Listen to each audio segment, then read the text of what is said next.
I love Mohammad मुहिम पर बड़ा बयान सामने आया है। मौलाना सजाद नोमानी का रद्द-ए-अमल सामने आया। आई लव मोहम्मद पोस्टर लगाने पर सवाल उन्होंने खड़े किए हैं। मोहब्बत पोस्टर पर दिखाने की चीज नहीं है। नोमानी की तरफ से कहा गया मोहब्बत दिलों में होनी चाहिए।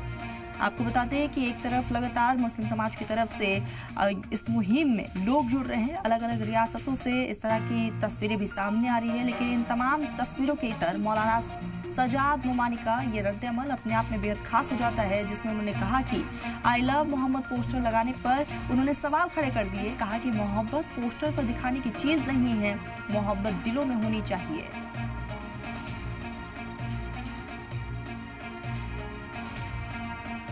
मुझे दो आलम सल्लल्लाहु अलैहि वसल्लम से मोहब्बत का इजहार किसी को चिढ़ाने के लिए नहीं होना चाहिए।